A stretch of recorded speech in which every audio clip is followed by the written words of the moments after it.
the GenTech podcast discussing business, investing, and marketing. Hey guys, welcome back to the GenTech podcast, bringing you valuable and inspirational discussion with top business owners.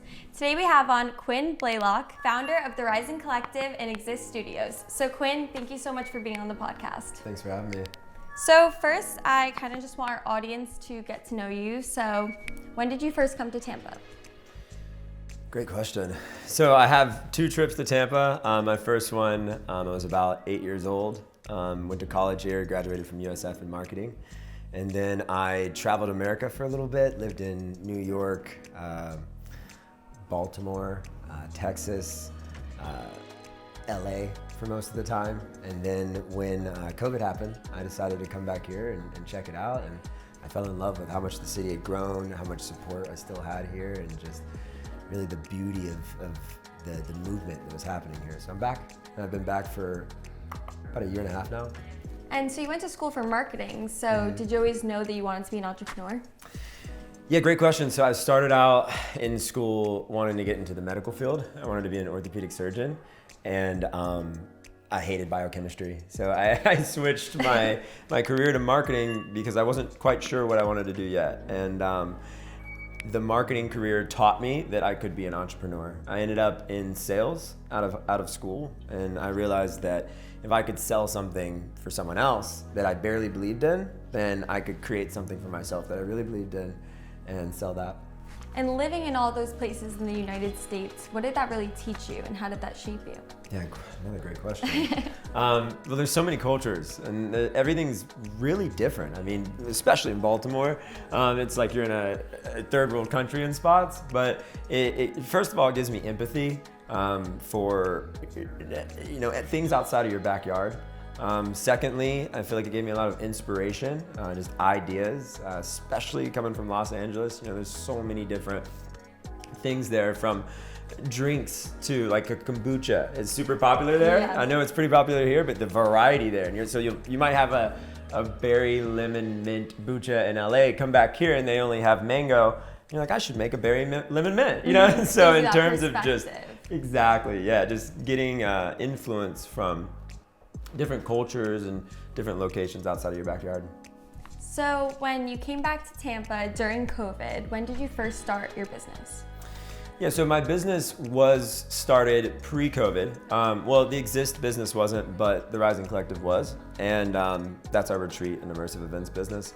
And when COVID happened, we were actually going to Costa Rica next month. So we had a completely sold out retreat. I think we had 22 people, and we were getting ready to fly out in the following month. And obviously, like, travel plans completely cut. At the time, my partner Chandler was in Italy, and we both decided to meet in Vegas during COVID. And that's when we rewired and restructured really what our business was about. So I guess you could say that the Rising Collective has been together for about 6 years now. And then Exist just started, we have our first official launch on Wednesday. And can you tell our listeners more about the Rising Collective Yeah, and what it is? Absolutely. So the Rising Collective is a company that creates transformational retreats for high-level leaders, anyone with a community, really. I don't know if you know what the term white labeling is, but it's essentially creating a product for another brand. So if you have workout supplements and you reach out to the biggest influencer in your gym, you can make the supplements for them. They slap their name on it and they sell it or give it to their audience. So what the Rising Collective does now is we set up everything that you need to have a transformational and immersive event for your community. Okay, awesome. So what makes a successful retreat and a successful event of that type? Yeah, that's a great question. So a lot of different things. It's a little time consuming. So typically people that are busier or have large communities that they need to manage as it is already, barely have the time to put together all the details to really make something powerful. But I like to use this term as details are everything. The beauty is in the details. So that means what you're smelling when you're at the retreat, what you're listening to, the timing of the practices, the intention of the practices, the research of the practices, experience, really seeing how group scenarios work and how to manage a large group of people in almost like flow, out of like herd them in a certain direction. And really that comes down to the details. I'd say that's one of the most important things in hosting a successful retreat. Outside of that, I would say intention. That's the easy answer, but having a really clear goal and intention on what you want the outcome to be for your community is really going to allow you to, at the very least, make sure that what you're adding in is aligned with your mission. So when you and your business partner Chandler first started the Rising Collective, what was your mission and vision at the start, and how has that really changed now? Yeah, beautiful. So what's really cool is that our mission and vision hasn't changed, but the way in which we do it has changed drastically. So when we started out, our mission was to create impact-driven thought leaders that could increase and raise the awareness of the collective consciousness. So what that means is impact-driven thought leaders. So there's a lot of thought leaders out there, there's a lot of successful people out there, but which one of them are impact-driven? Which one of them are motivated to create a better world for the future, really? And secondly, it was to make sure that they could grow their communities exponentially. So initially, we thought by hosting a space, by hosting our own retreats, and these took place in about 6 days, and setting up not a curriculum, but really a space to get the most out of people, that would allow them to go back into their cities, their jobs, their communities, their families, and be the highest form of themselves, the highest version of themselves. And after doing that for a couple of years, the adjustment we made is instead of working on the individual level, we work with the leaders directly. So people that have already built up the communities. And this allows us to make a much larger impact in a shorter amount of time, and exponentially increases the movement that we're making. And it's been a beautiful adjustment. So you said helping individuals reach their highest potential. Mm-hmm. What steps does it take for that to happen? And can you guarantee that happening on your retreats? Yeah, so we can guarantee transformation. At the end of the day, living up to your highest potential is entirely up to you. I can't say what that is. What I like to speak to is just general factors that we can all agree will allow you to operate and function with a little bit more clarity. And so, there's things like emotional activation in real time, right? If you stub your toe or the meeting's running a little bit late, how are you letting those emotions affect how you're reacting in time?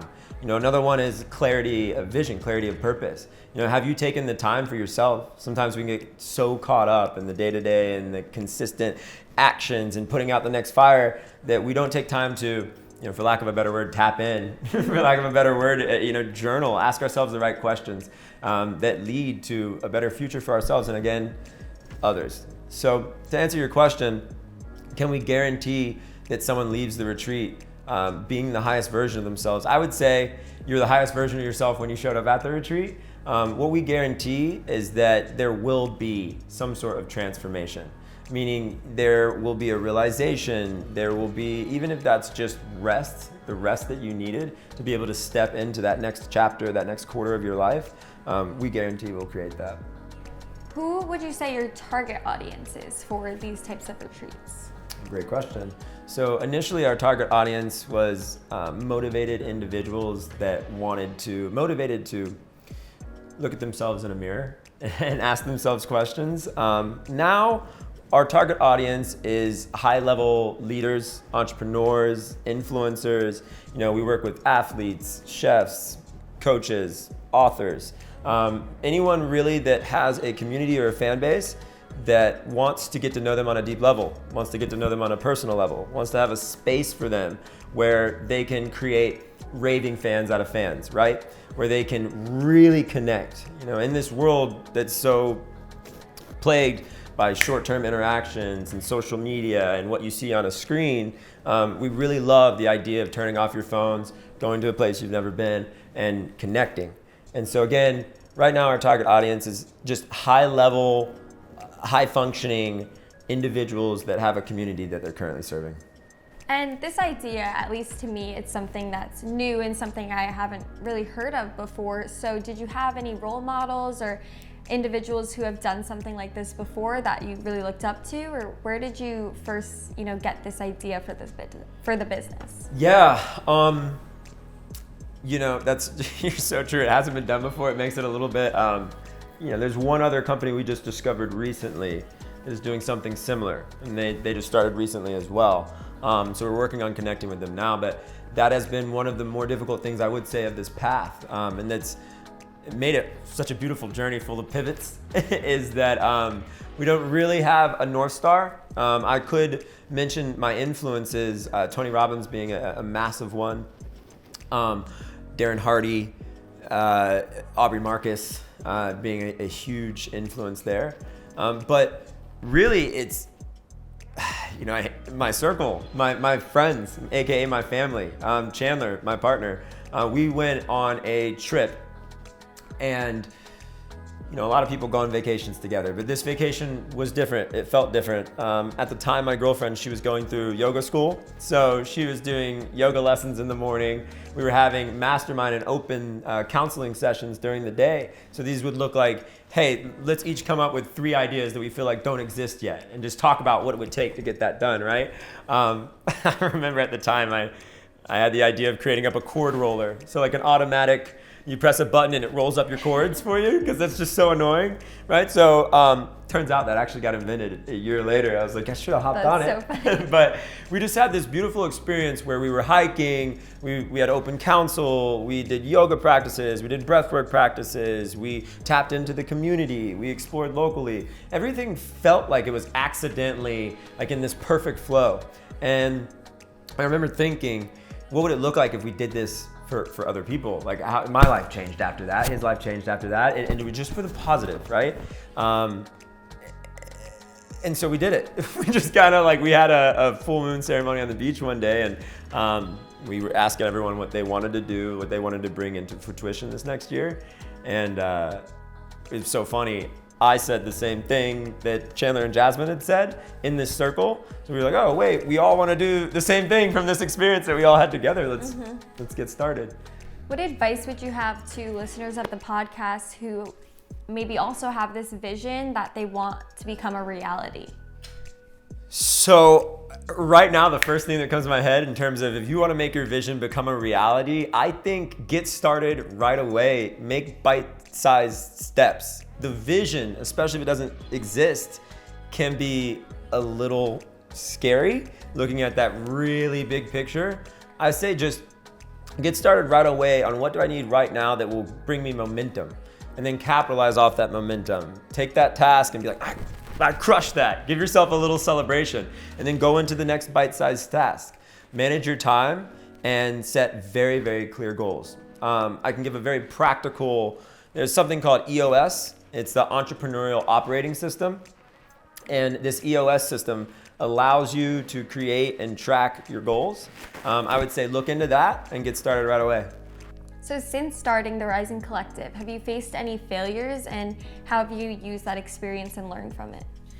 Ton of failures. And just like you said, they're not failures, they're lessons. And now we look for them. Like now we dive into failures. It's fun, it's a blast. And when we get done with an event, now we're at this level where we have this expertise where they're pretty smooth.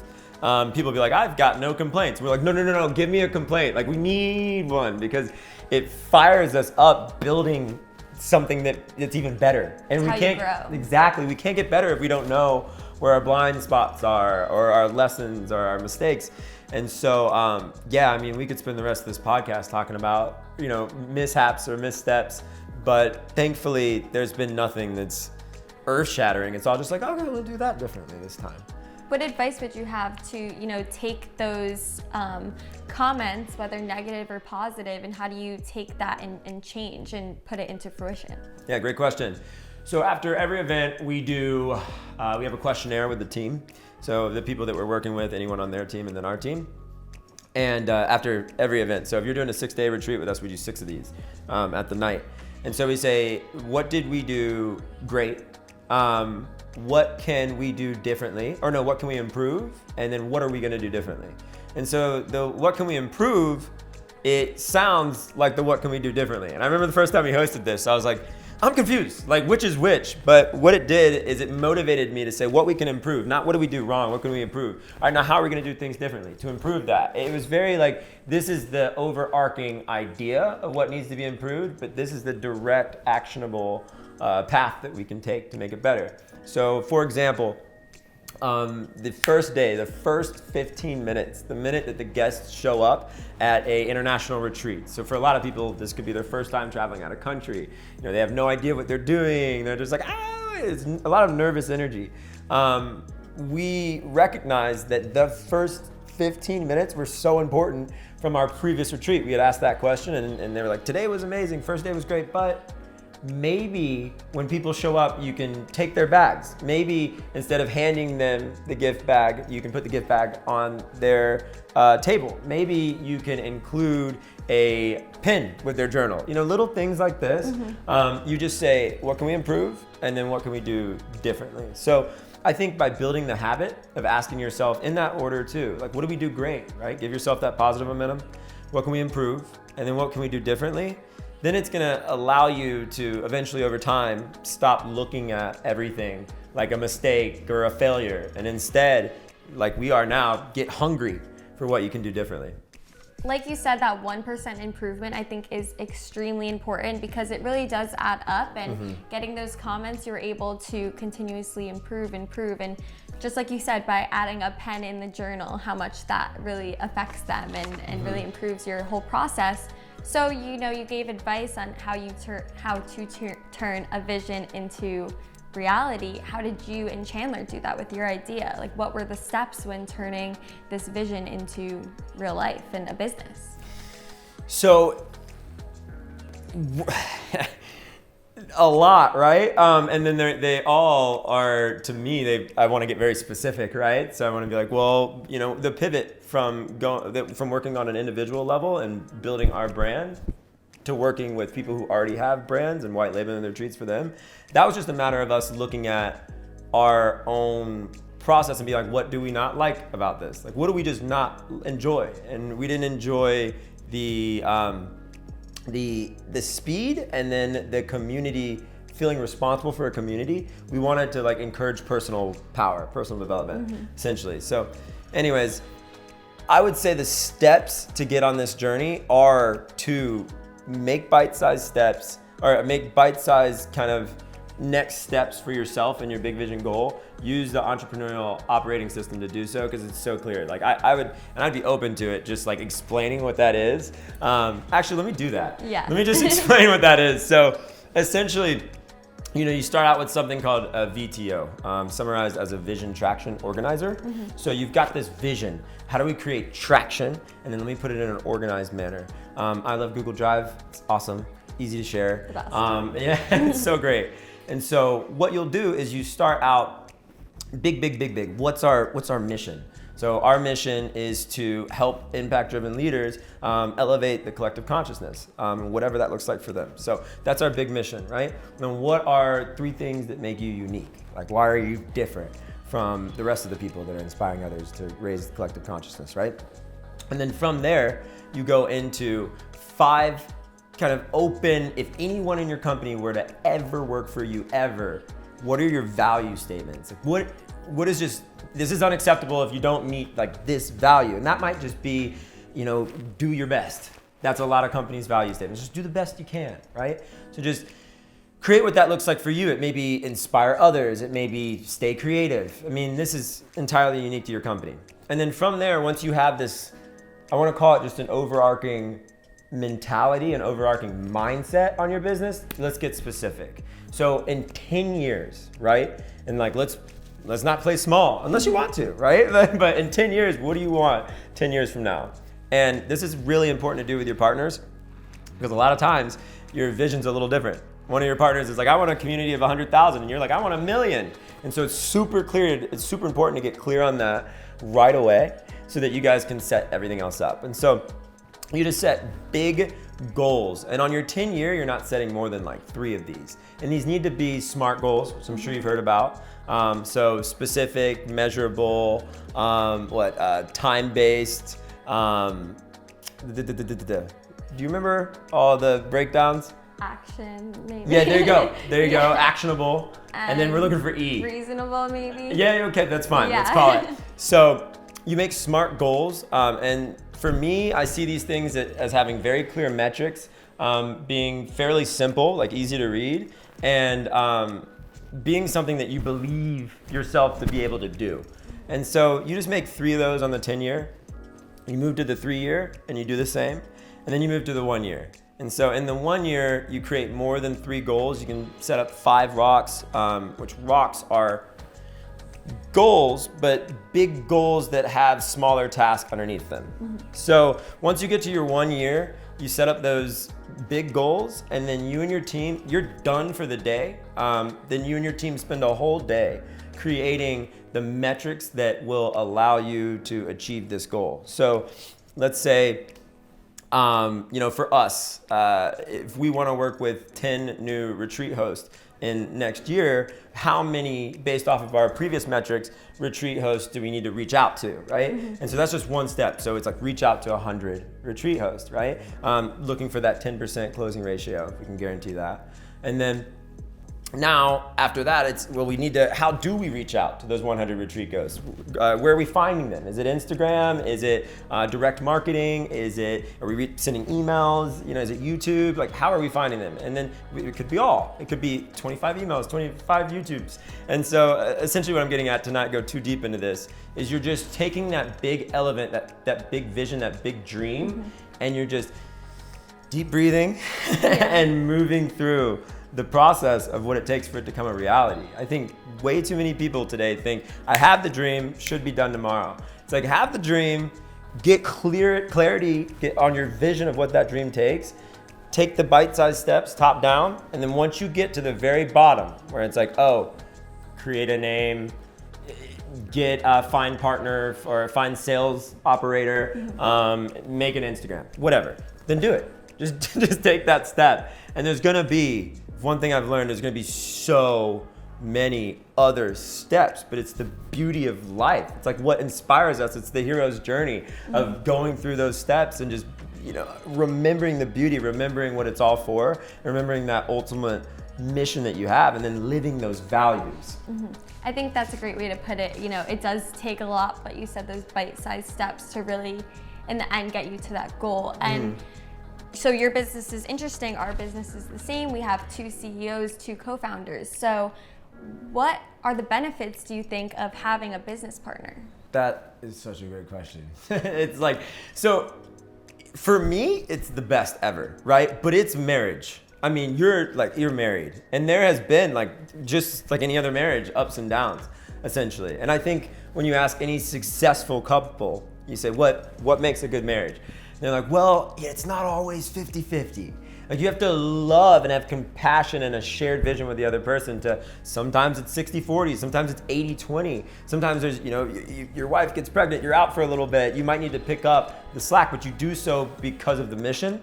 So I want to say it's not easy sometimes. There can be like a lot of pressure.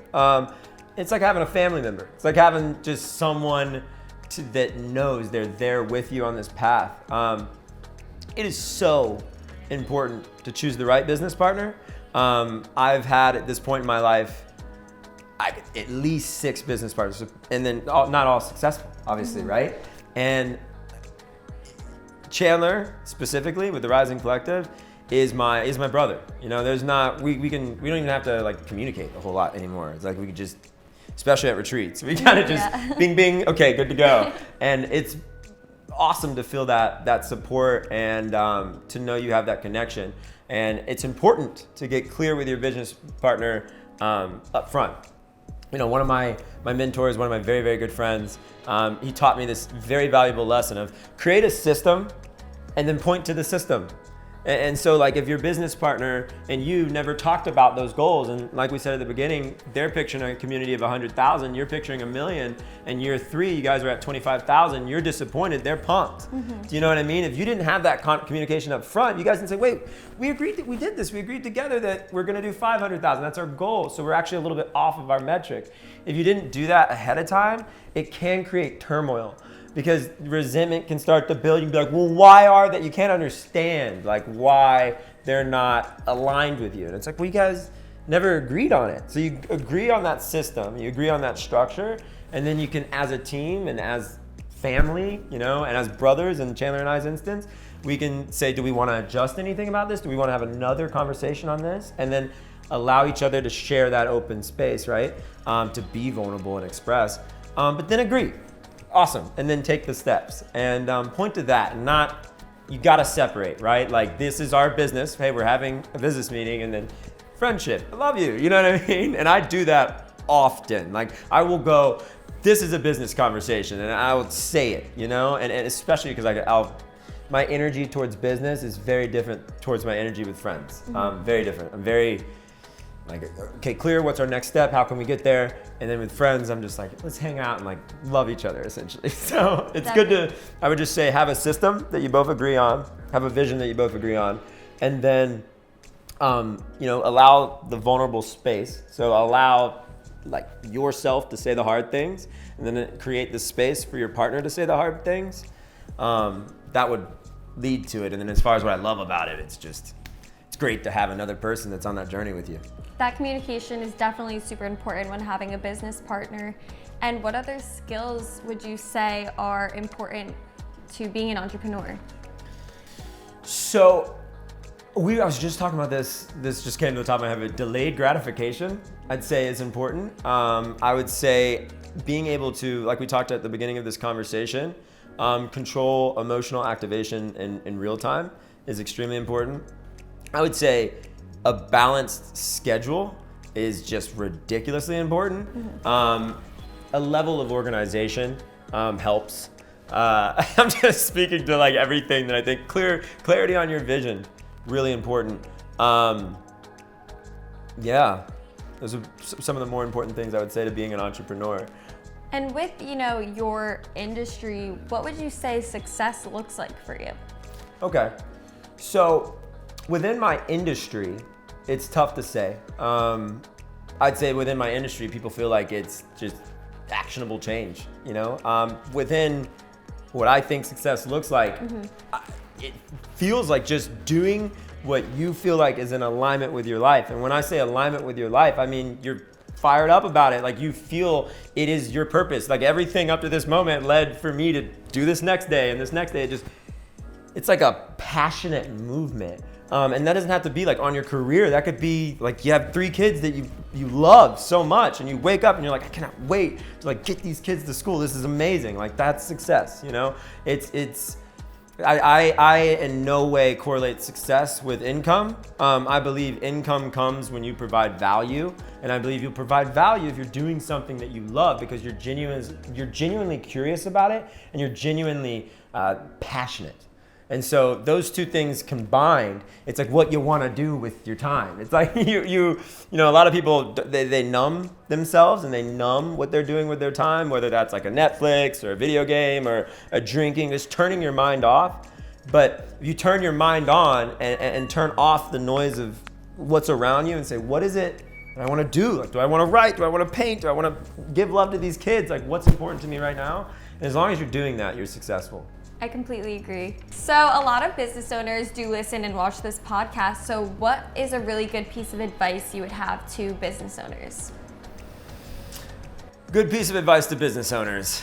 I would say do your absolute best to maintain balance in your life.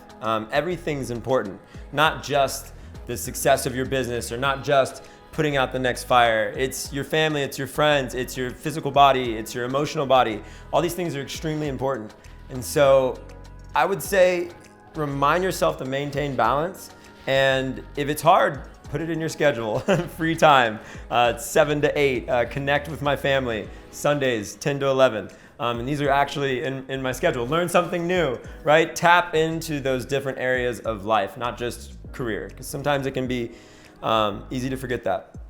So Quinn, thank you so much for being on our podcast. So what's one takeaway that you hope our listeners learn from listening to the podcast? I would say take that next step, take that immediate next action. Have the big vision, but just wake up and do the thing that's gonna get you closer. Wake up and do the thing that's gonna build the momentum, and then celebrate yourself for it. It's a beautiful process in life, and I hope you enjoy it. And that's great advice. And where can our listeners find you online? So you can go to @TheRisingCollective on Instagram, or you can go to @ExistExperience on Instagram. And my name is Naja Sassa, and you can find us at GenTech Marketing on all social media platforms.